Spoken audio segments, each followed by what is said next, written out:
Welcome to Channel X TV. Delighted to be joined today by Matthew Dunne, founder of the Despatch company. And I find this hard to believe. In 2008, which is makes you and I both. I think the term would be veterans in the industry. Yeah, it feels like it's been a long time. Yeah, definitely, 100%. So tell us a little bit about yourself. What made you found the Dispatch company? What gave you the idea? And 2008, I'm thinking back, eBay was still new. Amazon was just getting started in the UK.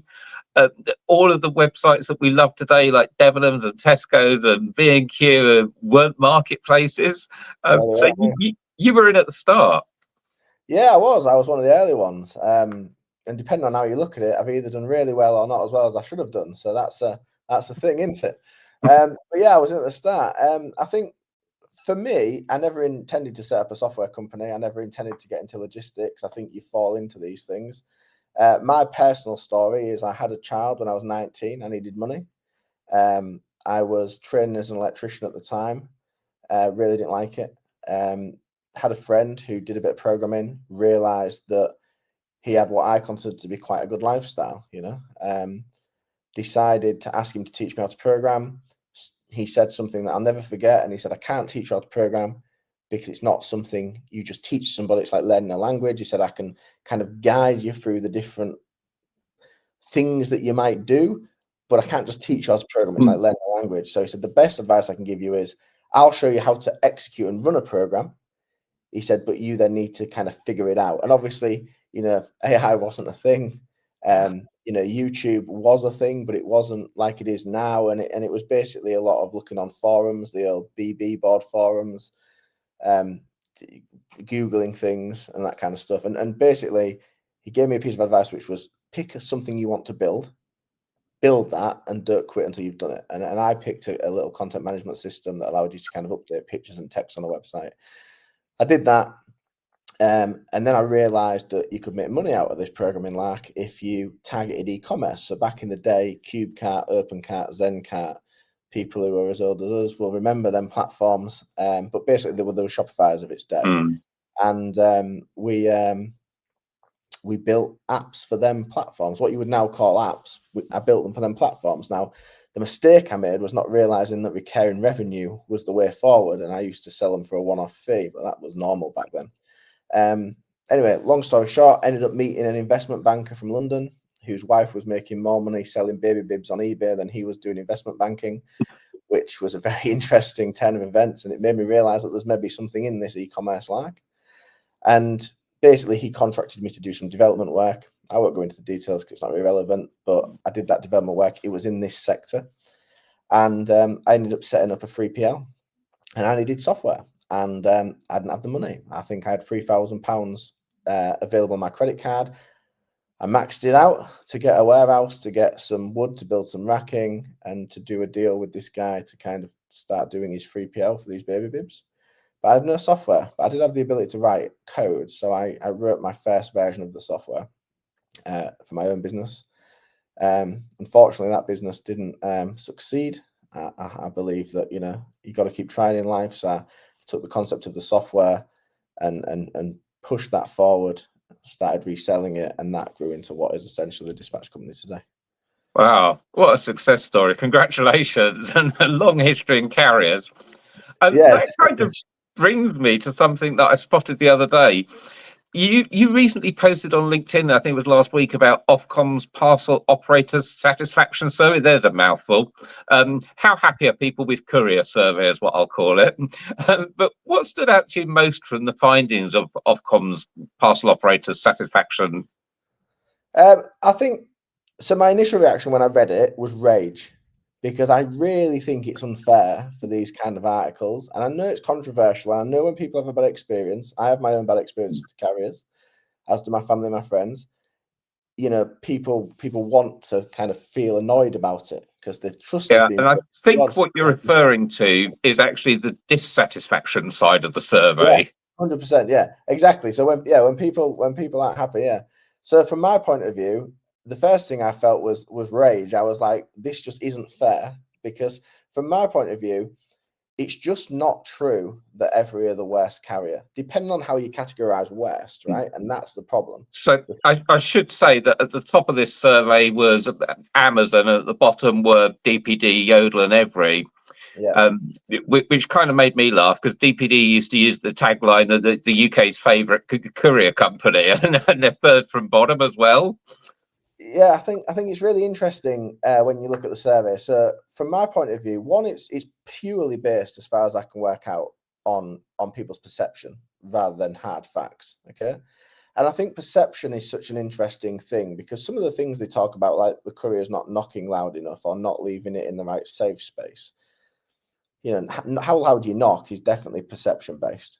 I could quite easily see a headline come in where, courier, knocks too loudly on someone's door and wakes them up or something. So there's kind of there's a real balance there. But I think if you actually look at the data, and we have a lot of data, actually every performed quite well, as do the other couriers that are in the bottom of this list. And I think what's interesting for me is Amazon are quite close to the top. And I actually think that Amazon performed pretty similar to Every and Yodel and the others in data when you actually look at the success rate of deliveries. But what Amazon do really well is they make it easy if something goes wrong. And I think that all feeds into this perception. So I think it is perception, because I've seen complaints of Every parcels being thrown across over the garden gate, but equally, just a couple of days ago, I had an Amazon parcel which was just thrown across the garden gate. It was fine, but I'd have preferred they actually rang my doorbell just to let me know the delivery had happened. Sure, it popped up on the Amazon app and said you've had a delivery, and I'm like, well, not yet. So I go out and look for it, and sure enough, there it is on the garden path, laying in the rain. But I think the real crux of these surveys for me is they don't ask how happy are you with couriers. They ask, have you had a problem? And they list the whole host of problems you may have had once during the year. Was your parcel lost? Was it delayed? Did they knock loudly enough? Was it left in an appropriate place? Blah, blah, blah. Did they give you enough time to get to the door? The list of problems is endless. And I think most people at one point or another would be able to pick the problem. Was it delivered while you were out? Yes, I'd nipped to the shops that day. I knew it was due, but I went out anyway. So it was re-delivered the next day. And they pick on one problem and say, yes, I've had a problem with that courier. So I'm really interested, from your perspective at the Despatch company, what do service levels actually look like across the board from UK carriers? Okay, so that's a very good question, and it depends on the carrier. But most of the carriers sit between 95 to 98% on-time delivery. Now, that might not sound as high as you'd like, but actually, I think if you take into account the number of parcels that they all deliver, that's I think Ofcom said about 4 billion parcels. In the last year. Yeah, so it's a huge amount of numbers. So the vast majority, and the on-time thing fluctuates seasonality. So Black Friday, Christmas, the on-time delivery will get a little bit worse. It might drop close to that 95%. And in kind of quieter periods, it'll be up at the 98. And I've even seen it 99. And I've seen it 99 with Every, just to be clear. And another thing that's really important is it is regional, because couriers like Every use lots of regional delivery partners, i.e. people who go out and deliver their parcels regionally. And if you speak to kind of Every customers, and you speak to the customers of other carriers as well, their experience very much does depend on their local delivery person, right? And I think that's also a really interesting point. But overall, most carriers sit between the 95 to kind of 98, 99% on time. And I've got to say, I'm currently experiencing that local delivery at the moment, because the local depot in Thatcham, unfortunately, went out of business this year. And their service definitely did dip as they started delivering from alternate depots, which are sort of 20 odd miles away. There was a couple of parcels that were almost a couple of weeks late. One was lost in the move. But since then, they've picked up again, and they're delivering regular as clockwork again. So I'm happy again. But if you asked me for the survey, have you had a problem with Every? I would have said yes, because they say, have you had a problem? But I'd like to put that in the context that I've probably had 50, 60 deliveries via every this year. This is like embarrassing. You're now finding out how much I spend online because that's just the every deliveries. It doesn't include the every other courier out there. But in your post, you did suggest that every as the worst carrier label wasn't entirely fair. Why do you think this difference between perception and reality differs so much? And it's kind of almost a kind of, you as the industry are saying, well, actually, they're pretty good sort of 95% most of the time. And yet the couriers are saying, oh, no, they're absolutely, sorry, the consumers are saying they're absolutely rubbish. Are they just focusing on those single issues, 1 out of 50 deliveries that goes wrong? Is this really fair? Well, I think you've hit the nail on the head. I think, first of all, I am totally sympathetic to people who have bad delivery experiences, especially if you're expecting something and you really need it and you're expecting it next day, you feel let down, you feel annoyed. However, I think when you have an experience like that, you naturally feel an immersion of anger. And when you have a positive experience, because it's expected, there isn't that elation of, oh, I've got my parcel. It's like, well, of course I've got my parcel. It was supposed to be there, right? This is like, I feel you're almost likely to ask me, when do you go on Trustpilot to leave a review? And it's when I've had a bad experience. The rest of the time, I don't bother. 100%. And I think that's really interesting. And I think that one of the things that stands out to me is if I think about my own personal experiences, like I've had problems with Every, I've had problems with Royal Mail, I've had problems with DPD. And you always think about the problems. And I can't remember, and I'm similar to you, I get parcels 10 up at my house most days, actually. In fact, embarrassingly, I do most of my shopping online because it's just more convenient for me, even though I do quite enjoy going into the high streets on the weekend and stuff. However, you know, I get parcels arriving most days, and it's just expected. Like, oh, I've got some arriving today. I know it'll be there when I get home. And most of the time it's Every. Sometimes it's Amazon, sometimes it's Royal Mail, and occasionally it'll be the other carriers. But it's mainly Every or Amazon or Royal Mail who delivers to me based on my buying patterns. And I have to say, most of the time, Every delivers absolutely fine. Occasionally it'll be late. Occasionally they might mess it up and it might get lost. But you remember the bad experiences. And I've got a little story about one from my own personal experience that really just makes this point. And it's not about Every, it's about Royal Mail. And I was expecting, so my van broke down and I needed a tow hitch, I lost the tow hitch, to move it off my driveway so I could repair it. And I had a mechanic come in on the Saturday to do some work, and I needed this tow hitch, so I ordered it off Amazon. I ordered it for next day delivery, and I waited in on the Friday because it was Royal Mail, and I know that they don't always leave it safe. So I waited in all day, working from home, waiting for this parcel. I got a message saying, sorry, we missed you. Now, my house is covered in cameras. The person never turned up. I was very unreasonably angry because I really needed this. So I went around the village to find the postie and said, it says you've come to my house, you haven't. And he said, oh no, sorry, that guy's run out of time today. He hasn't had a chance. And I was really annoyed that they'd effectively lied, right? And then I realised that the other postie, which wasn't my postie, was doing everything he could to help me, including ringing the depot, really apologetic, explained to me. And I just realised, hold on, this is a guy doing his best. The guy who's come to my house is doing his best. He's run out of time. Why am I so angry? Because actually, 99% of the time, Royal Mail deliver fine to my house. Yeah, and you're probably like me. You live in a smaller town or village. You probably know your postie by name. Yeah, exactly. Yeah, exactly. I'm my Every driver. I'm my Amazon driver. But the point is that I was, emotional about the fact that I didn't have this thing and the inconvenience to me, and I'd completely forgotten about the other 300 days a year that they deliver to my house without issue. So we know there are problems occasionally, and we know that 99% of the time everything goes smoothly. But I want to talk about this Ofcom survey, customer satisfaction or dissatisfaction. Your Voila platform actually tracks data from over 150 different carriers. Yes, I kind of want to know what kind of data could help Ofcom or the public get a more balanced picture of delivery performance. And I'm immediately thinking, could we kind of balance? I've had one bad experience with a carrier, but 50 brilliant deliveries from them. That's like a 2% failure, which is well within your 95% on-time delivery that you said you're actually tracking. So I'm probably more like sort of 98%. How could we get Ofcom's data to better reflect the true picture rather than focus on have you had a problem? Well, I think, I've been doing this 17 years and Ofcom have never contacted me, nor has any other media outlet, to ask if I could share data with them.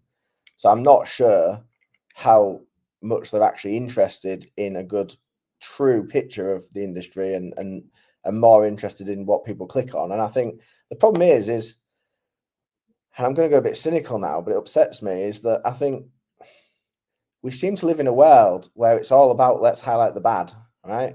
Let's highlight the bad news every time I turn on the news. And that's because what people watch, right? But why not highlight the good? Why not talk about the delivery drivers who were up at 5 a.m., who were delivering them parcels for Christmas? Why not talk about them stories, right? Why not talk about the person who went the extra mile to stop and spend 15 minutes on the phone with the depot to try and get me my piece because he knew that I needed it and he was being a nice guy? Why don't we talk about them stories? We focus on the negative, and I'm not sure there's any interest in the actual true data and the true statistics. Could it be pretty boring? Because what I'd actually say is, the 3-4 biggest couriers in the UK are all about the same in regards to delivery performance. They overtake each other every now and again, but they're all about the same.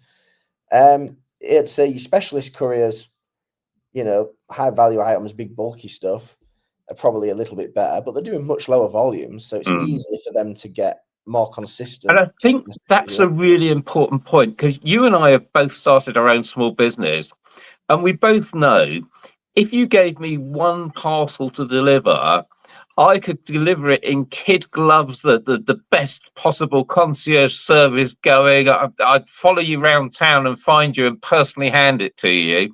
And an SME with one parcel or with a small business can do that. But as you get economies of scale, and you're not now dealing with a parcel, you're dealing with tens of thousands, hundreds, not millions of parcels a day. But even if there's only sort of a 0.1% that goes wrong, that's actually still quite a big number. I always laugh when a website goes down. They say we've got 99.999% reliability. And I'm thinking, but your website's down. And it's the same with a courier. They 99.999% of the time they could be brilliant, but that 1%, well, your website's down. And we get that. Like, we have downtime as a software company. I probably shouldn't say that, but it's true. We do. We have downtime. And I always say, and we get some very angry customers when we have downtime. Same as the couriers go down. The courier services technology goes down. And I get people saying, how can they have this happen? We need to get parcels out. And I always say, if Amazon can go down with all the money that they have, they literally own the data centers, right? If they can go down with their billions and billions of dollars, what makes you think that UK couriers can't go down, that we can't go down? Obviously, we're going to go down. The question is, what resiliency do you have, and what do you do about it? And I think it's the same with this. Like, them services, by the way, exist. Royal Mail, special delivery, they don't really lose them. In fact, they're very, very good. That service exists.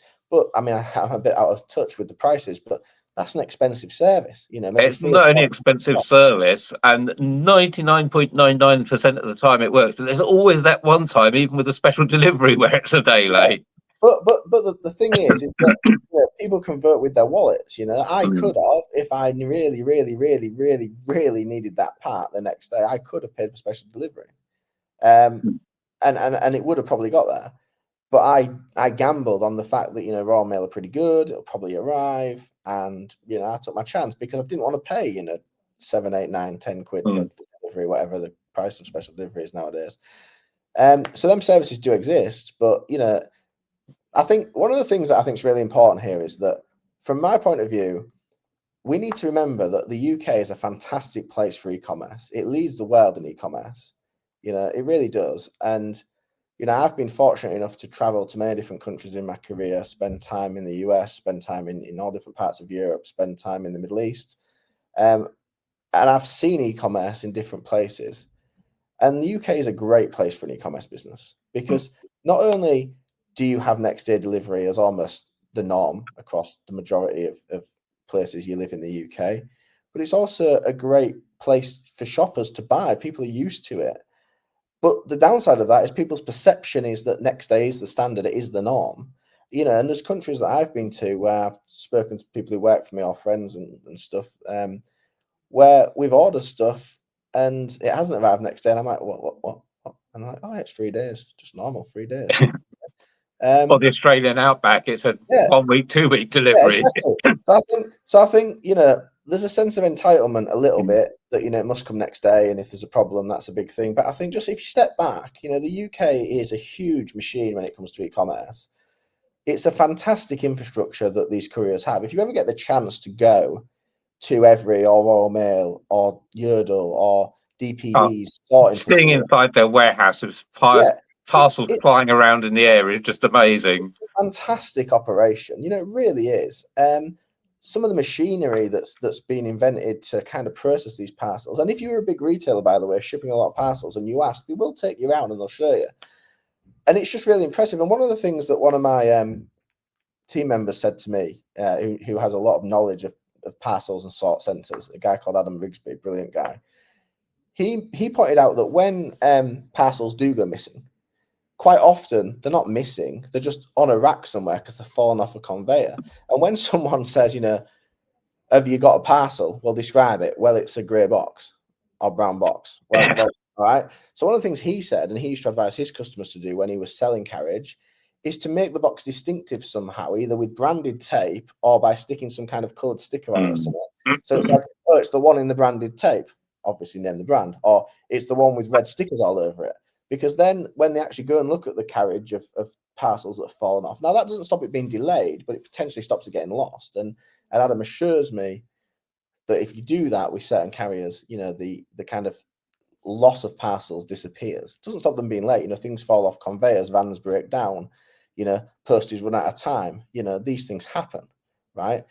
But I think it's how you deal with it. And I think that is actually why, if you look at Amazon at the top of the list, one of the things that Amazon do very well is, number one, Amazon kind of deliver a lot of their own goods. Like Amazon shipping is a service that anybody can use, but they also deliver a lot of their own goods. So the data is a bit skewed there because there's two aspects there. If you look at a company like Every aren't selling and delivering. They are delivering someone else's goods. And when there's a problem, you talk to the retailer, and your experience is a little bit led by how the retailer deals with it as well as how Every deals with it. Okay. But if you order off Amazon, they are the retailer and the delivery partner. Therefore, it's the retailer, the Amazon support, that actually deals with your delivery problem.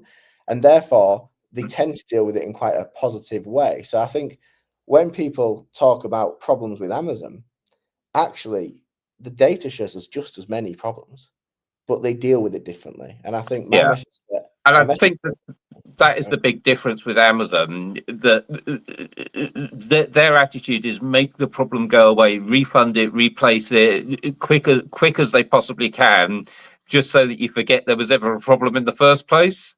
Yeah, and they're really good at that. And you know, and Amazon lead the way in that, to be fair. But they can if they're the retailer and the delivery partner. Now, obviously, you know, when you look at Every and Yodel and Royal Mail, you know, when things do go wrong, how they deal with it, you know, that is where I hear the most complaints. But I also think it's really difficult because, to a certain extent, they want time to find it. They want time to deal with it. They want time to redeliver it. Sometimes things go wrong. But overall, I think what this survey is actually about is how people deal with problems rather than whether the problems happen at all. Because I actually think most of the couriers are consistent, but I think certain couriers deal with issues better than others. So if you've got one final quick fire message about the UK's parcel delivery ecosystem for viewers, what would your final word be? I think cut them some slack, especially coming into peak. You know, realise that at the end of the day, you live in a country where next day delivery is the norm, not the exception. All the individual people, from the courier drivers to the people in the warehouses to the salespeople to the customer support people, are great people. You know, they really care about what they're doing. I've never met anyone at any of the couriers that doesn't care about the work that they're doing, because it affects them and their families as well. It's not, you know, it's not just some unknown entity. Yeah, they're probably ordering just as many parcels as you and I. 100%. And they all care. And I think it's a very easy thing to sit back at home or in your office and talk about how rubbish someone is. But if you don't understand the full aspect of what they're doing and also the improvements they're making, like every year we're investing hundreds of millions of pounds in making their infrastructure and their support and everything better, as are a lot of the other couriers. And I think, you know, as volume goes up, problems go up. But as a percentage, it's consistent. And in fact, it's getting better. They're all getting better. And I think we're fortunate to live in a country where we have such a good e-commerce infrastructure, and fortunate to live in a place that is supporting of e-commerce. And for me, that's a good thing. Cut them some slack and give your postie or your delivery driver a friendly wave and a thank you at Christmas. Yeah, maybe leave some drinks out. You know, it's actually a real common thing in the US to leave drinks out for the delivery driver, especially on a hot day. And if the delivery driver likes you, it's probably more likely to visit your house, aren't they? Matthew, thank you so much for your time. No, mate. Thank you very much.